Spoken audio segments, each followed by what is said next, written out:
we have at least one listener. I've written it down where they're from. In Susanoo, which is between Tokyo and Nagoya. Oh, this is like a countryside Japanese. A little bit. And the other one is in... I wrote it down poorly, but just outside of the Tokyo megapolis. Do you think they're friends? Toward the countryside. Do you think that's how they... Do you think that's how we got two? You think they're friends and like one told the other about us? They're pretty far away from each other.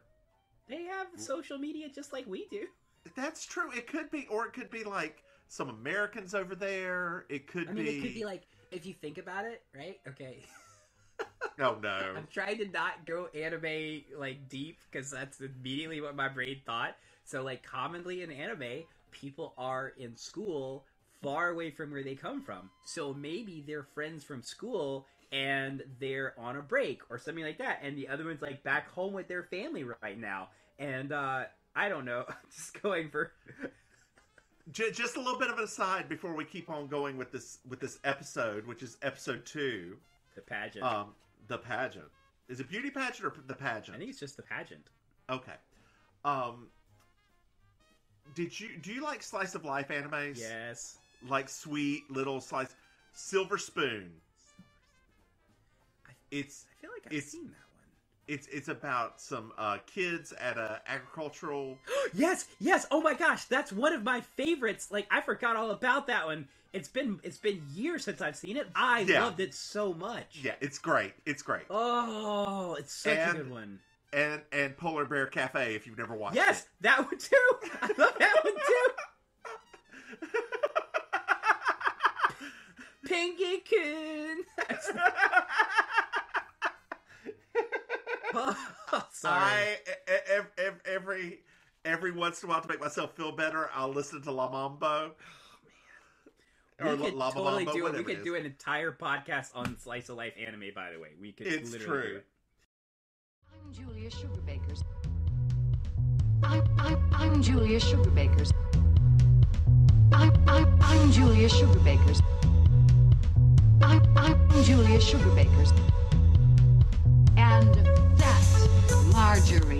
Just so you will know, and your children will someday know, is the night the lights went out in Georgia.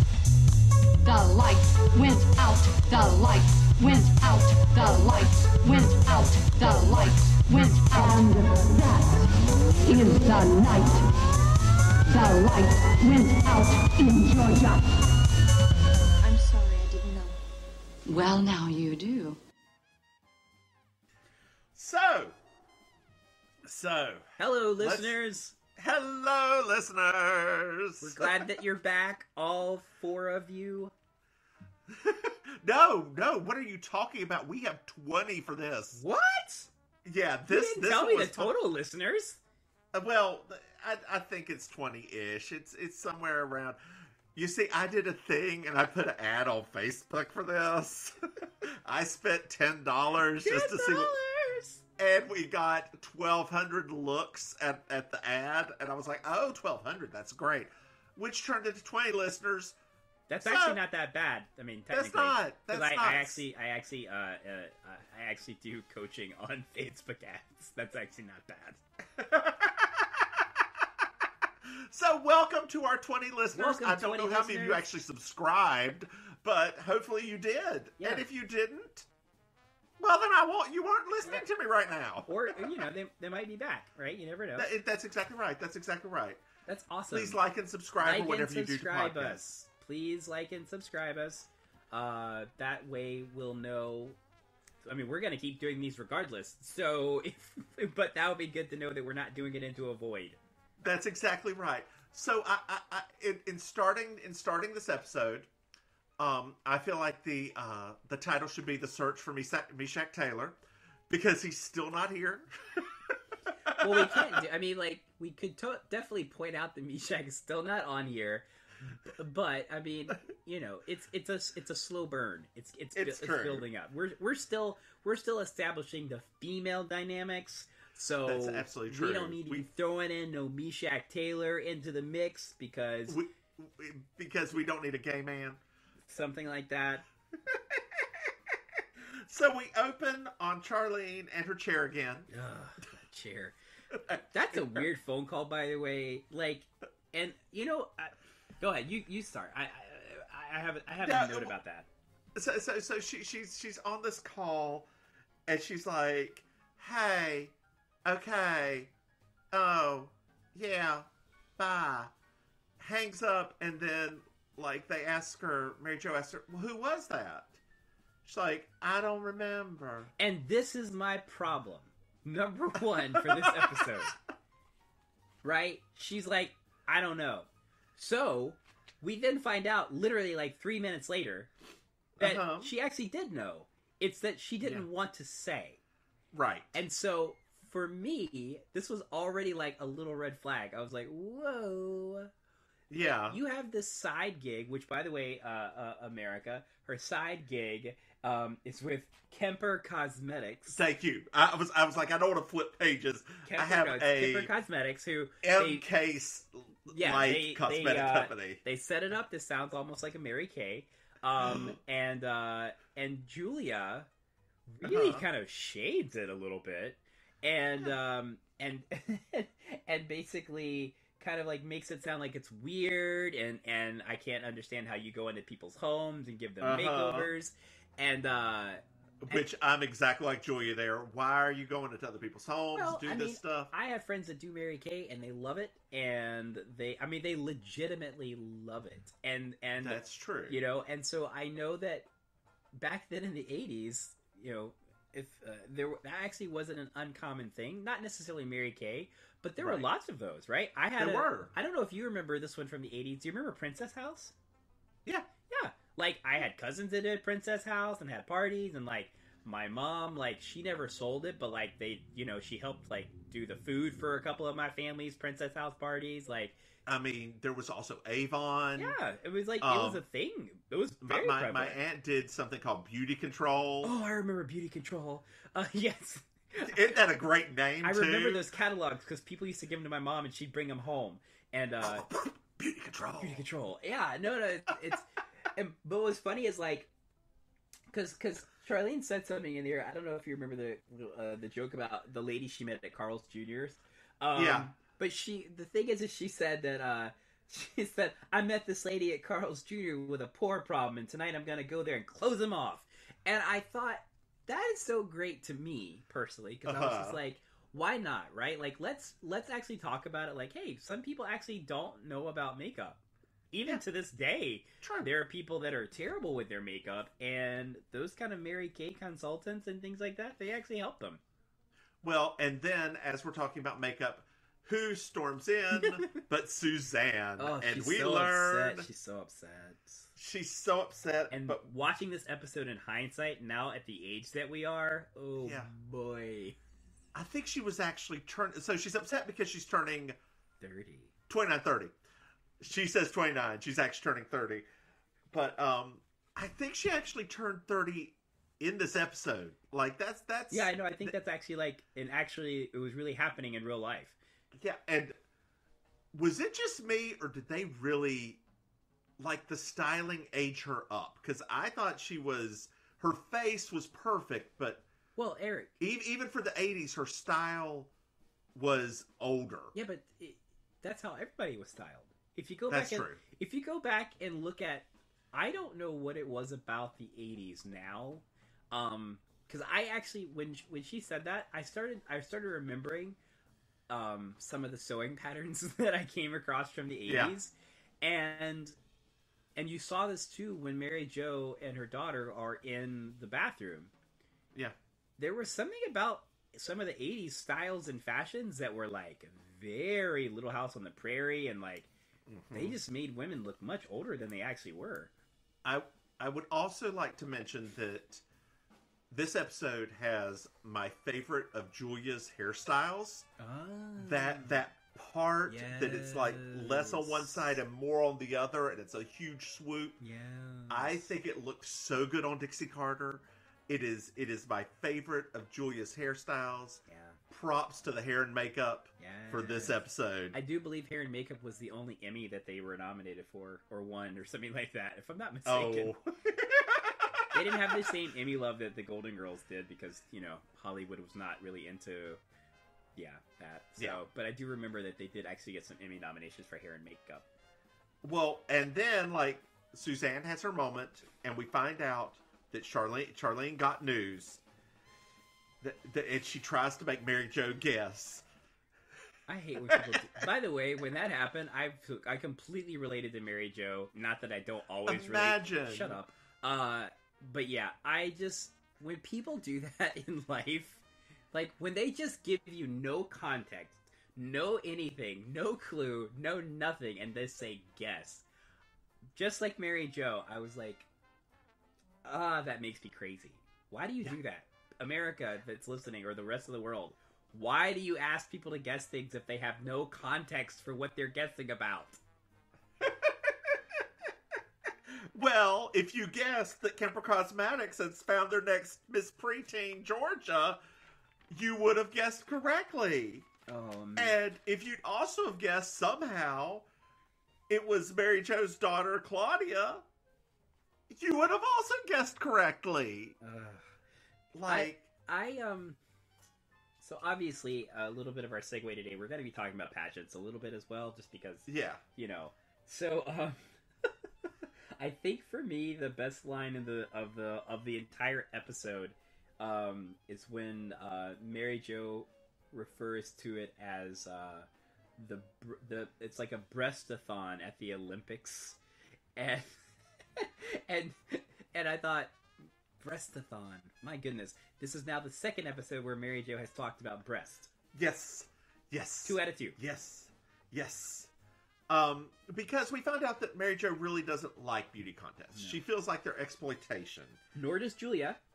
Who says... But Suzanne, who was a former Miss Georgia World, which is, I believe, actually a drag queen title. Yeah, because it was... Well, I mean, obviously, they have to be careful in how they do the phrasing, right? Yes. So, clearly, it would have been... If we were really calling it out, it would have been Miss Georgia Universe, because they're in the universe, the universe pageant thing there. Or Miss Georgia USA it would have been, technically, because that would have been the one that gets you into the Miss Universe. Yes, audience, I was a pageant person for a long time. Yes, he was. And she said she always walked down the runway in her swimsuit with her head held high, which came to one of my favorite Julia lines from this episode. You had to. The stays in that bra were so big that if you looked down, you would have gouged yourself. Yes. Well, you know, it's funny because, like, so for people that aren't as familiar with, like, kind of like those big, like, national level pageants, they were joking about how, you know, oh, it's not just about that, right? There's also scholarships, there's also this. And the reality is that, sure, Miss America was a scholarship pageant, but Miss Universe, Miss USA, they were really beauty pageants. Like it was really about that. And I thought it was funny because even talking about tuition, my favorite line of this episode was Julia saying, talking about tuition and said that it was degrading that women had to even do this for tuition, in which she said, why aren't Bob, Frank, and Ted flexing their tushies for tuition? And I thought, Lord... Because men like Julia and Maryjo, men would never do this. No. To which Charlene and Suzanne say, are you calling men smarter? And Maryjo was like, in this? Yes. They did. I was like, whoa! That caught me off guard. And Suzanne replies, well, it's not like it's Playboy. And... Oof. I actually have some notes about this. We're going to do a little segue about this that I thought the audience would love to know a little backstory. Go ahead. In terms of, you know, they start talking about, obviously the segues a little bit into pornography, right? Like Hefner, Playboy, the whole thing. And it was really funny because as I was listening to it, I thought to myself, we have such a different perspective, right? Because we're two drag queens and we're two gay men. And so, as Julia was talking about that, I thought, what was the other side of the coin in terms of our culture, right? Our gay culture. And so I actually looked it up, right? And so this is really fun. So the very first gay, if you want to say like gay pornography, so to speak, Do you know it started in the 1940s? Wow. Right. So here's what's great. Right, this show is in the mid 80s. So I was like, wow, when did our exploitation of the male form start? Other than ancient culture, obviously. So Right. there's this guy. I know you'll like this. There's a guy named Bob Miser. So Bob Miser in the 1940s, he used to take photos of men, athletic men, muscular men, in very tiny posing Speedos that his mother made. and the pictures were then sold by mail, and he called the company the Athletic Model Guild.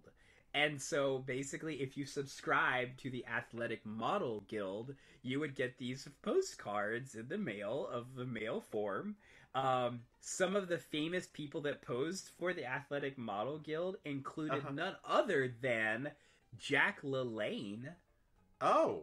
Who posed not only in the Speedo, but without the Speedo as well. Oh. And so the Athletic Model Guild then led to the first actual publication called the Physique Pictorial, which this is, to me, was the absolute best thing ever. Which is, and this is funny because, Julia talking about this at the time that she was talking about it. My father, as you remember, he was really big into bodybuilding in the 80s. Yep.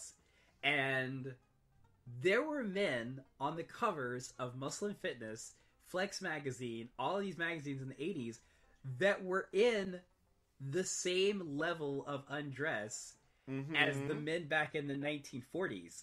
And why is that so funny? It's because in 1947, the dude was arrested and sent to prison for 9 months for basically porn charges. And these were not for naked men. These were literally men in the same things that men were doing bodybuilding competitions for in the 1970s and 80s and on the covers of magazines. So the idea of what was considered obscene for men evolved so much that you could have been arrested for the same things, right? And so then I was like, well, man, what about actually during the Designing Women era, right? Right. So the Designing Women era was also where the benefits happened. So there was a lawsuit. Another little factoid, right? There was a lawsuit from a magazine company called Manual Enterprises. They went all the way to the Supreme Court in 1962. And that is what opened the door for what we knew as beefcake pornography. Okay. So the Supreme Court basically said, if presented in a certain way, i.e., like non-penetration, things like that, that it actually wasn't illegal to send it through the mail. So that's where mail-in pornography got its start and got its legalization, was in this 1962 Supreme Court case. And so that's where magazines like Play Guy and Inches and Playgirl, all of them got prominent after this in the 70s. And for the audience that did not realize it, this was actually referenced in a Cyndi Lauper song. Okay. So if you remember the song She Bop, which is about female masturbation, she actually talks about looking at the men in the pages of a Blue Boy magazine.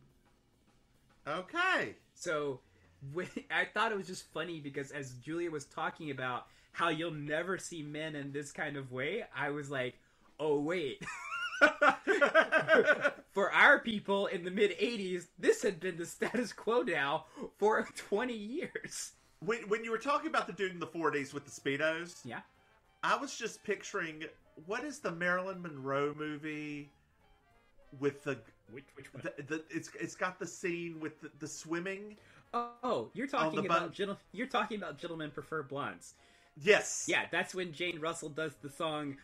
Yes, it's Jane Russell does song. I like big muscles and red corpuscles. I love a beautiful, handsome man. Yes. Yeah, it's called Anyone Here for Love. So, segue, audience, sorry for this. Anyone Here for Love was part of Gentlemen Prefer Blondes. and the scene revolved around Jane Russell being surrounded by the men's gymnastic and Olympics team that was on the boat going over to Europe for the Olympics. And there's a giant number, which I know by heart, and we're not going to sing it here on the air, but it's literally... because copyright. Because copyright. And basically, like, it's... For me, I actually thought it was essentially the very first himbo anthem, right? Because women love to talk about himbos at this point. Yeah. Like, Jane Russell basically did the original anthem to himbos. Yep. And the men in the video were essentially behaving like himbos, and they were just, it was just perfect. So yeah. So segue, that was us talking about how, on the flip side of the coin to Julia's rant about men not putting their wares out there, she obviously had never picked up an issue of Blue Boy magazine like Cyndi Lauper had at the time. Well, and then Maryjo goes, well, it's fine. I'll just never tell Claudia. Oy, this another moment where Charlene is being weirdly secretive. Yeah, and Charlene was like, well, she's the one who gave me the pictures. I would have been. Charlie would no longer be my friend. I would have been. Yeah, I would have actually been so angry that would have been not a good time. Like no. And they kind of treated it like Charlene's being silly again, but I was like, but that's a major I feel like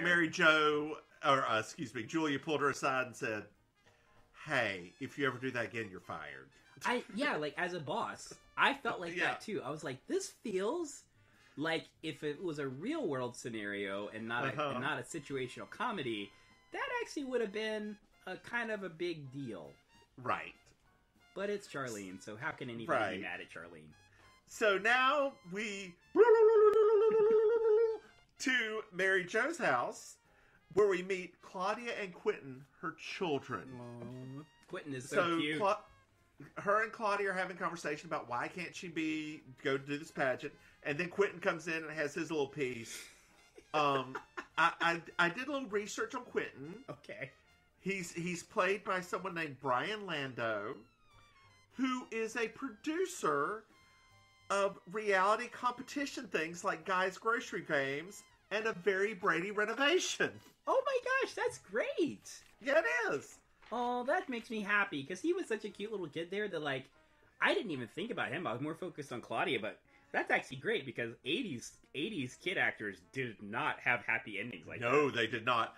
Claudia did a few, like, bit pieces throughout the years, so I didn't really, nothing to... Anyway. I can't believe she's not been in a Hallmark movie at this point, like... Well, there's no picture of her on IMDb, so I'm wondering if the fates were not... Oh. So, Maryjo eventually gets worn down and lets Claudia do it. And then there's a little bit of hypocrisy there. Oh, I wrote that down too. you go ahead then. You go ahead. So, so that's when we're sitting there and Maryjo is talking about how even if she does the pageant, she has to remember this is not their values and that their lives are not to be led by superficial pursuits. Meanwhile, if you've watched the episode, as we want you to watch it on Hulu, please subscribe to Hulu to watch this. Not sponsored. But as that's happening, Maryjo is putting on her night cream. She's getting her face ready for bed. She's doing all the things that, you know, women do to try to stay beautiful. Because at this point in time, we have not reached that point in female liberation where a woman can actually just be beautiful for the sake of her own self-worth. So it's implied that Maryjo is doing it not for her own self-worth, but for superficial outside influences.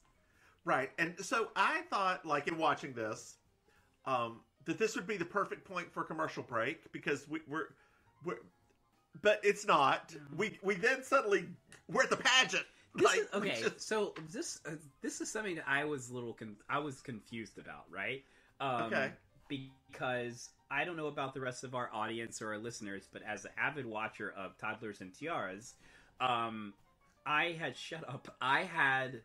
had never really seen like a 2-day kind of thing, like yeah, part of it, but not for like this age level at least of pageants. Right. So it was really weird that they announced like the finalists the night before the actual pageant, because I was like, surely the pageant itself won't take that long. Did they really have to split it up over 2 days? And I mean, so we should say that Claudia's what, 12-ish? She's like 12-ish. She's like, because they called it preteen, so she had to be 11 or 12-ish. Right. And the person who announces the is the the current Miss Georgia World. Georgia World, Marjorie Lee Winnick. Ooh. Yes.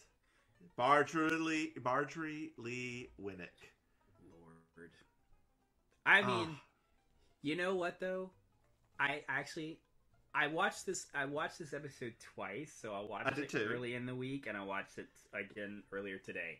Oh, same. Aw. You know what was funny to me, and I thought about this long and hard, but I really realized that Marjorie represented the shift in the Republican Party and what they valued in terms of the women and beauty standards. And she's blonde, she's tall. She's blonde, she's tall, she's thin. And I was like, oh my gosh, she's like a Fox News anchor. Like, as soon as it was happening, I was like, oh, because Suzanne definitely represented the Southern beauty standard between, like, Gone with the Wind and the 1980s. Yep. Hi, Divine Miss Mims here. If you're enjoying this nonsense, you can follow us at Mims and Maim on Twitter, Facebook, or Instagram, and drop us a line in our DMs. Also, to our Patreon supporters, thank you. We couldn't do this without you. So one thing that I noticed was that Maryjo, as each one of these children are being called, is critiquing the heck out of them. They start becoming bullies. It's true. Her and Charlene, the two nicest members of the entire show, they show how competition can make even the sweetest parent turn into a monster. Do you really think Charlene's one of the nicest ones? I think if you had to rank the four of them, Maryjo and Charlene, just by their nature, are the nicer of the two of them. That's yeah, you're right. However, watching this, it shows the ugly side of competition and parenting, which, you know, this was not even that ugly. This was just kind of ugly. I'm going to say this now because Claudia makes it, and now we go to commercial. And while we're at commercial, I would just like to say that this episode, I've seen this episode multiple times, but never through a little bit of an analytical eye. I do not enjoy the Maryjo and the Charlene's parts as much as I do when Suzanne and Julia are there. And that's not true for future episodes. No.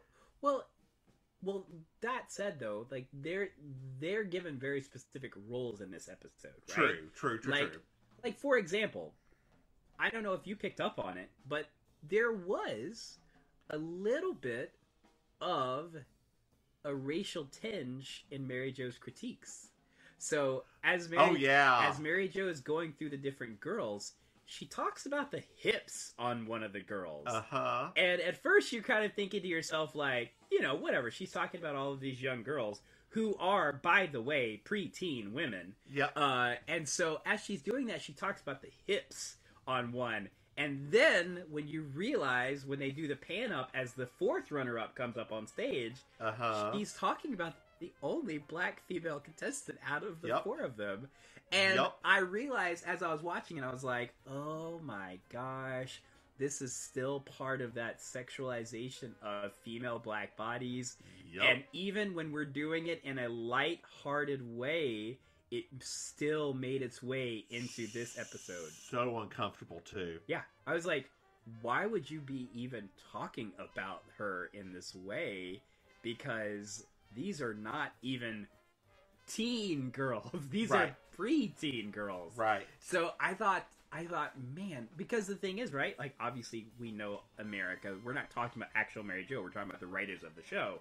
And the fact is that the the child that was cast to reflect the lineup of the people was the only black female on the show in that moment. So it was like, oi, this is where the show is gonna get kind of crazy, because we're gonna probably say a few things that audience listening that are fans of the show might not like, and you might think we're reading into it, but these are things that have to be talked about, because this is a major moment in the show where you actually see them kind of turning into little bit monsters. And the fact is that they're sexualizing a preteen black female in this lineup when they don't do the same thing for the rest of the girls.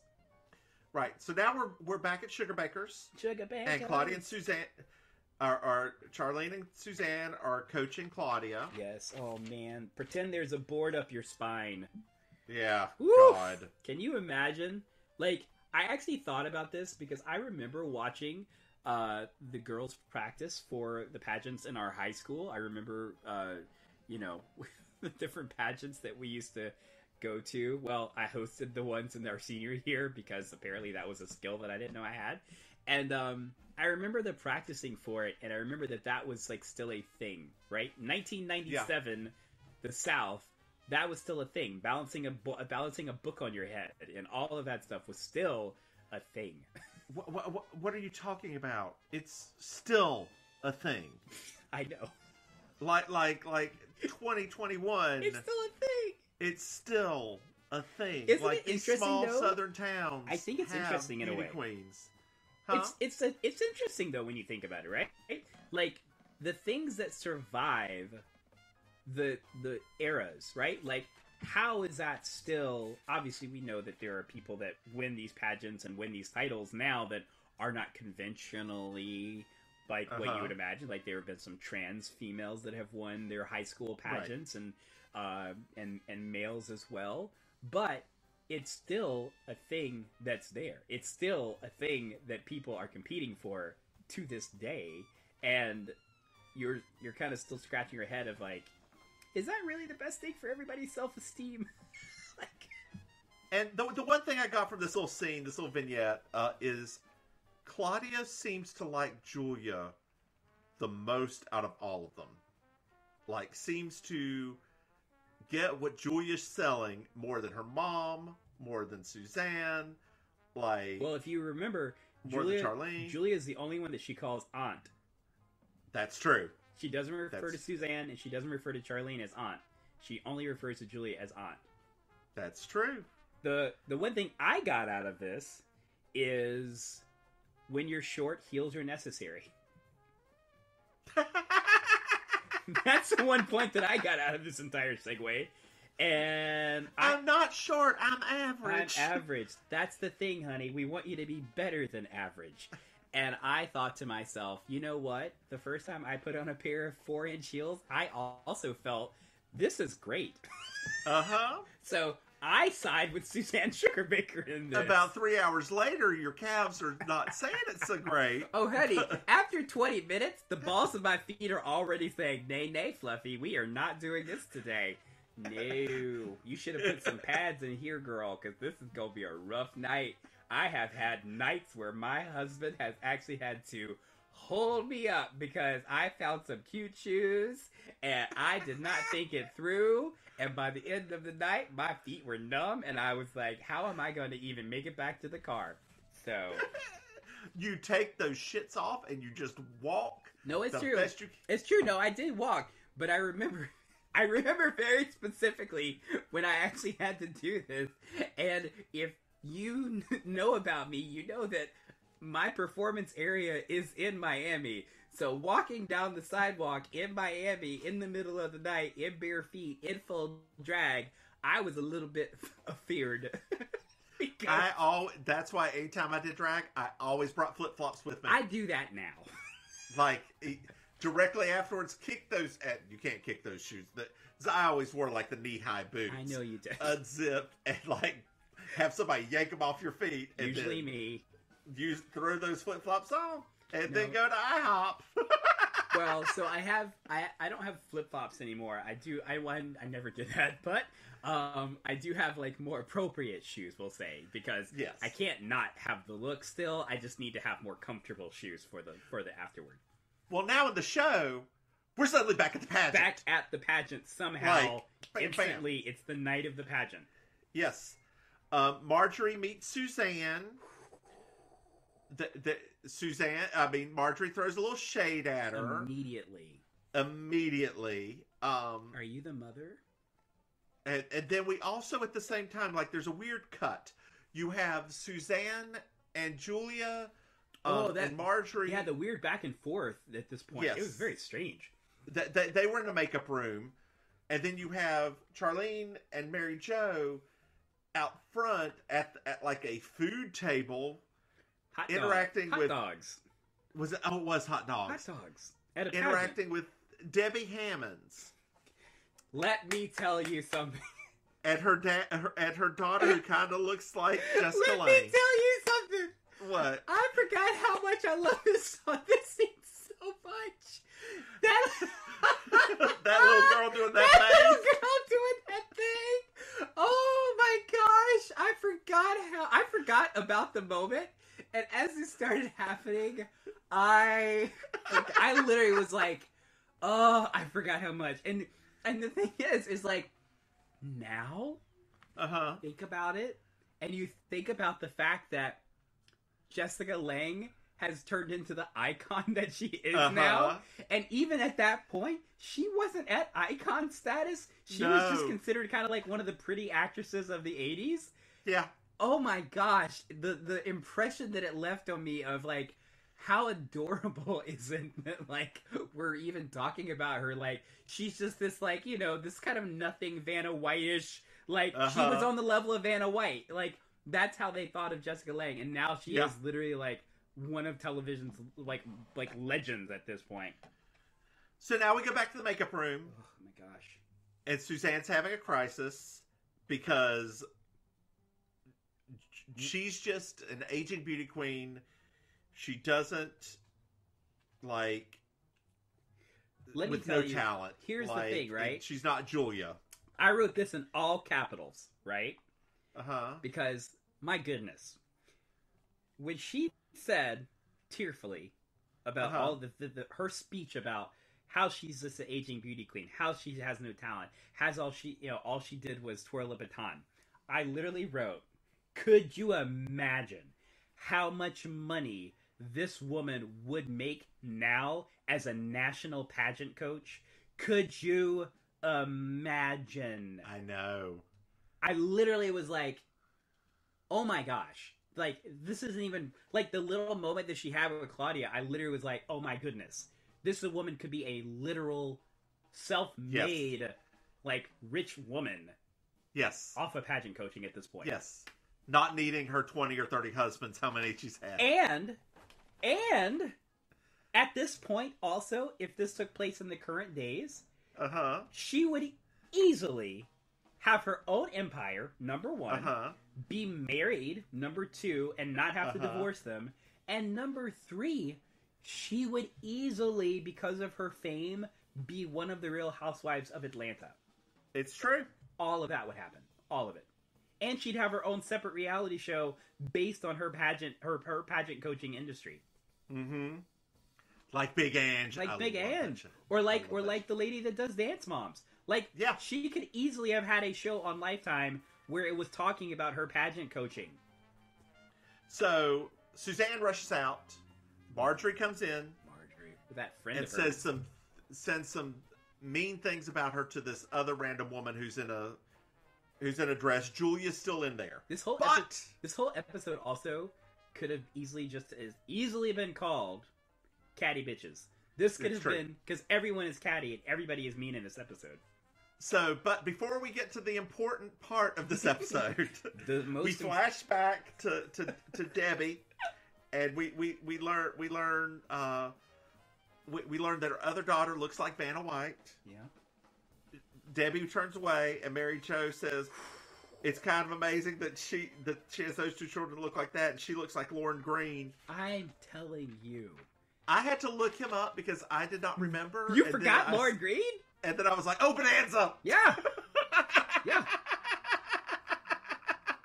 Like, when she said the line, I was like, oh my God, that is a really mean line.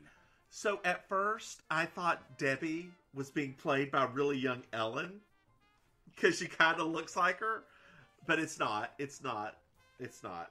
No. So, and then Maryjo and Charlene both have a little bit of self-actualization and realize that they're being mean. And that's all that's said about it for the rest of the... That was literally it. I can't. This episode's so weird. I feel so many conflicting feelings on this episode. It's just like, as an adult, it's just really a weird thing to watch. So now we go back to the makeup room. Ooh, America, and this is it. This is the moment. Julia confronts Marjorie, and gives the most famous speech of the entire in Designing Women history. The whole show. This is the second episode, America, right. And this is the moment that every person knows by heart.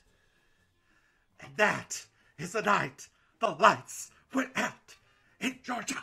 I think for me, this is something that I never noticed until, I guess, us rewatching it and doing analyzing now, is I never noticed how much the insertion of names became, right? Like when she says, and just so you know, Marjorie, and your children will know. Like, I never noticed, because like last week, right? Ray Dawn Simpson.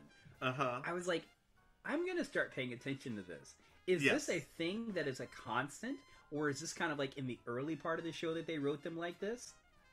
I would like to give a little spoiler to you and the listeners. When I was doing research on this episode, Ray Dawn's in another episode. Oh no, Ray Dawn comes back. I'm so excited. Yeah, no, Ray Dawn comes back. And we're not going to talk about it right now, but Ray Dawn comes back and it's kind of like, oh, okay, we got that. All right. So Suzanne, while Julia's having this moment, my heart.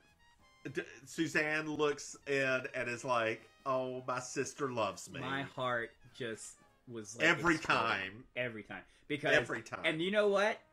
Kudos to you, Delta Burke, because your physical acting there and the look on her face and everything. I was choking up. It was beautiful because if I didn't know better, I would have said this was a real moment that just happened. Yep. So we then go back to the pageant. Claudia's up there answering her question. Can I please just say this line? Hold on just one second. Let me close the door real quick because the dog's barking. My favorite part of this is like when she says, "The truth is, I don't want to be like Jane Pauley." Not that she doesn't that she really wants to be a dancer in Vegas. Like ladies in Vegas. I was like, and I loved it because I was just like, once again, right? These are things as adults that are just amazing because, you know, like she said it as if she shouldn't say it, right? You shouldn't want that, right? Because I used to have this thought, and when she said that, it reminded me of when I used to think this back in college, right? Which was, because, you know, we had friends that did dance, right? Like, did dance since they were little girls. And so, in college, I remember going to see their shows. Like, because one of our friends we went to high school with, I also went to college with. And I remember going to see her shows. And I used to think to myself, what is the end game? Right? Like, what is the end game? You love dancing, and I don't want you to not do what you love. But it was so funny because this reminded me of that thought of, like, where are with people that love doing dancing? Like, what are they supposed to do after a certain period of time, right? Like, why do we look down on Las Vegas dancers or, like, the people that are in the backing doing the dancing and Broadway musicals and stuff? Like, why do we have that? It's a stupid, like, classism that we still, like, that perpetuates everything. So I just thought of something, and I want to get your take on it. Yes. Does this little mention of Vegas dancers harken back to the Hugh Hefner stuff before? Yeah. Like because, you know... This is all about... It's all about sex politics. Like, And that's the thing, right? This is that the 80s I really felt like, and part of the 90s, I really felt like in terms of like the feminist movement and like the intersectionality with like current politics and also societal norms, that there was this weird kind of like stopgap, right? Like we'll push it to this point, but we're gonna stop, right? Like when Julia talks about Hugh Hefner and not, you don't see Hugh Hefner. I want to see Hugh Hefner posed on the page of a magazine with a staple through his naughty bits, right? But you never saw like the feminist agenda at the time, like vocally screaming for that, right?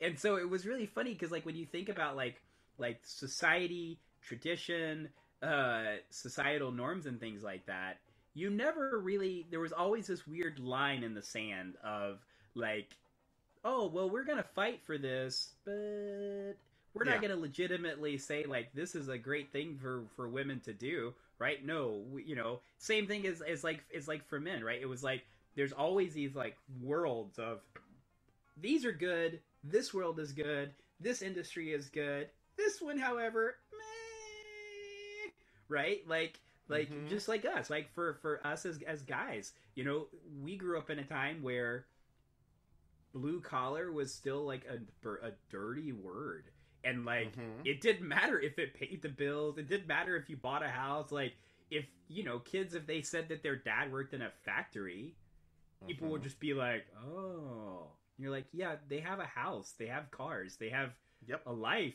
Like there's still that whole like world of America and like the way that we segment people off. And so when she said that in the episode about being a showgirl in Vegas, you almost felt like the audience kind of like feel uncomfortable, like oh, that's not a good thing, that's very bad. Well, Claudia loses, so we go back to Sugar Bakers. Let me ask you about that. Do you, because I was confused about this moment, right? For me, this felt like her quitting. Yeah, I said lose. I think but you're no, right. but that's the thing. Like she didn't. In my head, right? Because in hindsight, you produce things differently. In my head, she would have walked off the stage, right? But what they did is she just stayed there, and they faded to them singing "Happy Birthday" to Suzanne. So I wondered at that moment, did she quit, or did she just speak her piece and the pageant continued? It probably continued because that's what we do in the South. Knowing that she'd quit, right? Like it's oh, this isn't you, girl. Thank you for letting us know you're going to be in the swimsuit in the next little piece, right? But you still have to go through with this whole rigmarole. But thank you for quitting. The black one may win. Yeah, exactly. Literally, like I would have. I mean, I don't know. I felt like it could have been even more empowering if she had just walked off the stage. Like, could you imagine her? Now, mind you, right?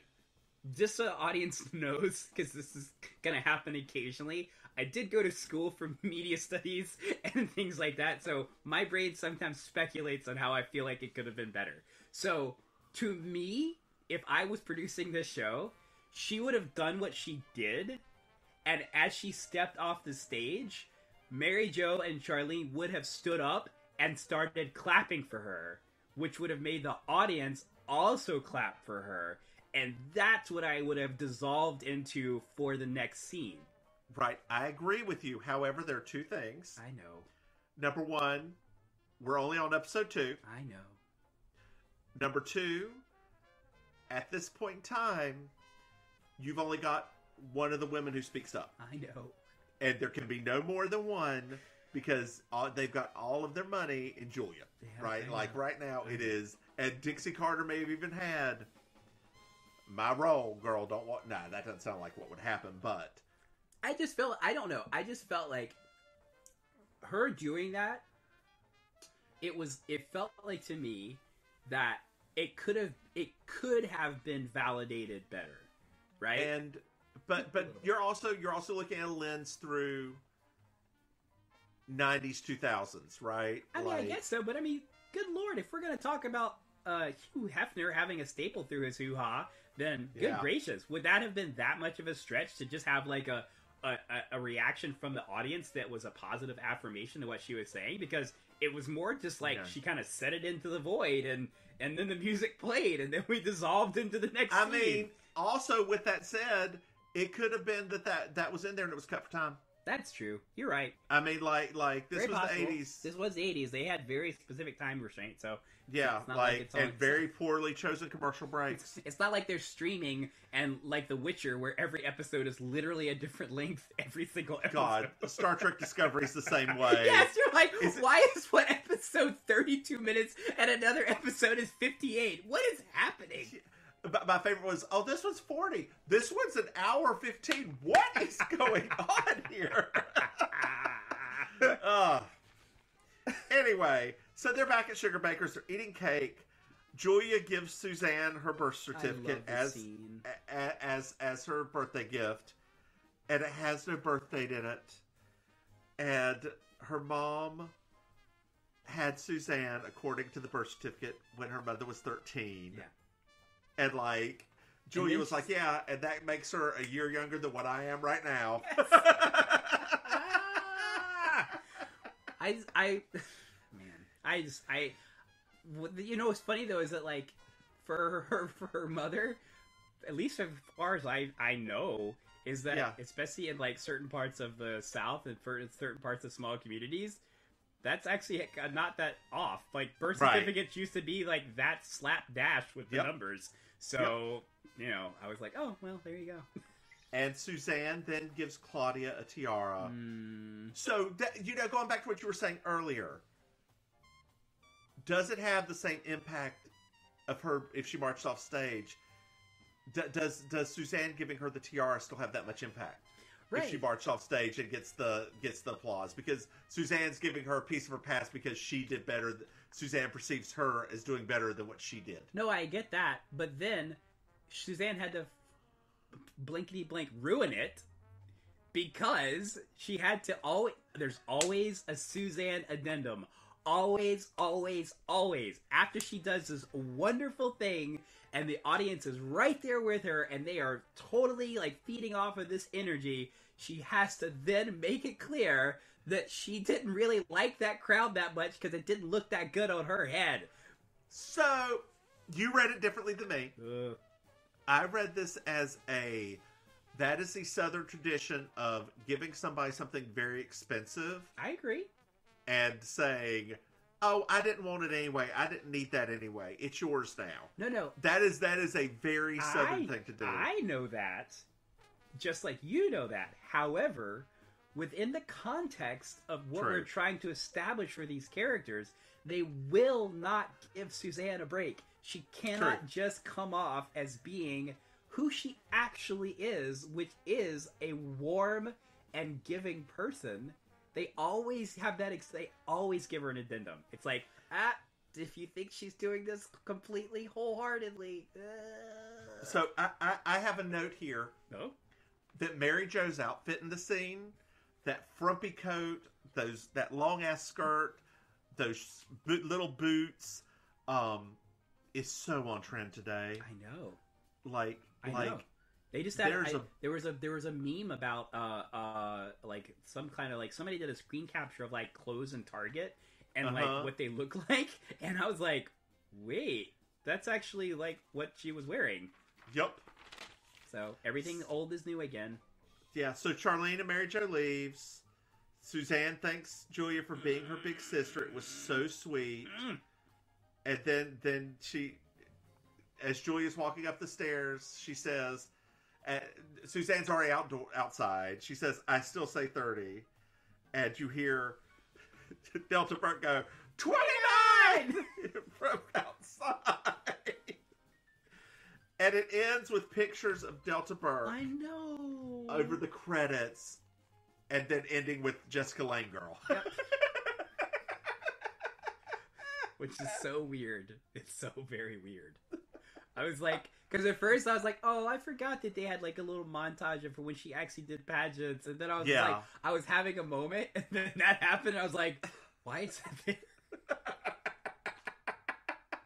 Isn't it? Aren't they playing Isn't She Lovely? Yeah, Stevie, and they bought it. They paid for the rights. It's Stevie Wonder's version of Isn't She Lovely? Yeah, it is. It is. It is. Oh God. So that is episode 2. Yeah. We should probably start doing a what did you think of the episode at the end of this. What did you think of the episode? I mean, I don't know. We kind of keep stopping halfway through and doing that anyway. That's true. So that's why it's so long. So do you want to start doing a did you like the episode, yes or no? Yeah, we'll just do like a did you like it? Yes or no? Okay. Did I like this episode?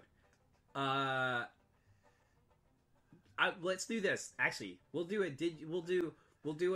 yes and a yes and a no and, right? Okay. Because there's always going to be a yes and a no about each episode. Did I like this episode? Yes, because it did a better job than the first episode of establishing that Suzanne and her sister Julia actually do love each other, right? That was not that clear in the first episode, and it was really just more of Julia picking on Suzanne, so I really did like that about this episode. My no, what I didn't like about this episode is things could have been pushed further than they were, right? Obviously, I know that it is the 80s, and this was just the second episode, but the repercussions of Julia and Charlene being bullies, that could have been pushed a little bit more, because I felt like them having just a self-actualization, there could have been a little bit more to that, because they literally were like making fun of, or Maryjo especially was literally making fun of children and things like that. So I felt like there could have been a moment of actual like catharsis. Yeah, catharsis or comeuppance or something like in that. So those are my yes and my no and. So my yes. Yes, I liked every moment that had Dixie Carter and Delta Burke in it. Their relationship was great. It was well acted. Dixie Carter's hair, again, is fantastic in this episode. At any time they are on the scene, it's golden. Mm-hmm. However, anytime that it's just Maryjo and Charlene, they are taking both of those characters and changing them into, and this coming from me seeing the rest of the show, taking those characters and changing them into not those characters, right? Like they don't. This is not how those characters would act. And Charlene maybe a little, Maryjo definitely not. No. And even I think you could say that even from the first episode, because you see Charlene going, Ray Don was just trying to be nice. He just won't come over and talk to us. And Maryjo was like, F him, right? Like, take that to the second episode. It doesn't feel like their characters are exactly the same characters they were in the first episode. No, yeah. So I didn't like that. Yeah. So yeah, I mean, you could tell that the show is still trying to get its feet on like the establishment. And once again, if anyone's listening to this, the 20 of you, we know that this is literally the second episode. Right. And so any TV show, it takes time to establish the actual dynamics at play. And I mean, they're going to be doing this now for 5 seasons. Right. Before the cast changes. Right. So it's, we're just being nitpicky because that's why you're paying us. Oh, no, no, you're not. You're not yet. But no, I do. I think. What's next week? Have you looked up next week yet? So next week is season 1, episode 3, A Big Affair. I don't know. Do you want me to read the description? No. Okay. I don't know. I don't know what A Big Affair is. It would have to be. Maryjo's the only one that would be.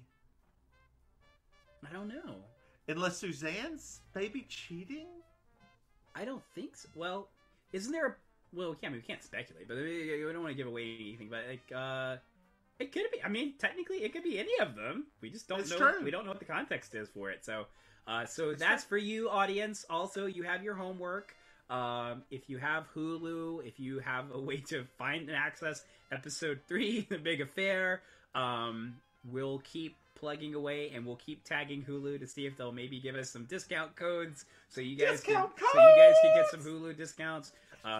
If you tell more of your friends about us, then we can have a justification for getting more subscriptions or pinging all of these different people. But hopefully you have enjoyed episode 2 of Baking Sugar, a Designing Women podcast. We've had fun talking about it. We have fun talking, period. So hope you have a wonderful evening. And Miss Mims, you got anything to say? Bye, y'all. Bye, y'all. Bye, girl. Bye, honey. Bye. Bye.